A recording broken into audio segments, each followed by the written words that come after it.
My name's Chris Cole. I'm the owner of Pennwoods Equine Products, and what I'm going to do is I'm going to pass on some experience that I've had with Bubba. This is Bubba right here, and he is an EMS horse, equine metabolic syndrome, which is similar kind of issues that horses that have insulin resistance and Cushing's disease have.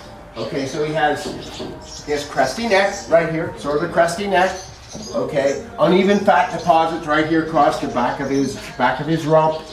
Okay, and every spring, in fact, in the last 2 or 3 years, he has got so tender on his front feet, or so much what I call spring founder, that I was convinced last year at this time that he wasn't going to be here this time. So I made quite a few changes.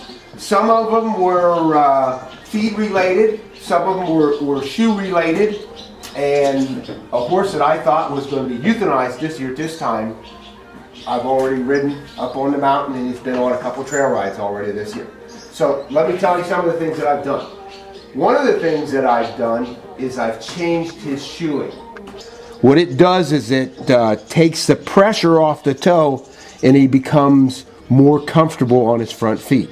But yet he's got enough shoe on, and even the most hard or most rough conditions, he's still really sound on the trail. The second thing that I've done is in the past year I've changed his calcium to magnesium ratio. And what I do is I give him an extra 30 grams of magnesium per head per day, which makes the calcium to magnesium ratio, instead of traditionally 4 to 1, it's now 2 parts calcium to 1 part magnesium.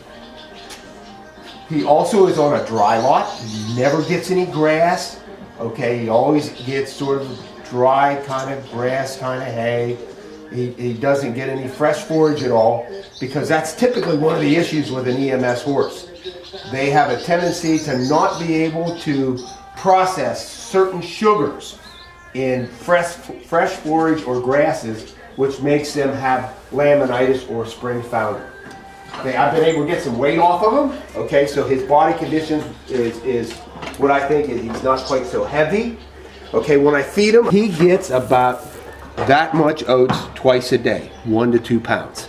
And then what I add to that oats is New Life 2X. It's now in a pelleted form.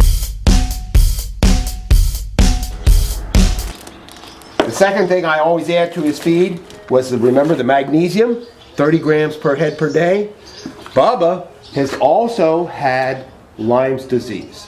So I add GI, which is a probiotic and immune stimulant, and that helps him long-term fight off those recurring symptoms of Lyme's disease. And he gets essentially 2 ounces per head per day, which is an extra 1,000 IUs.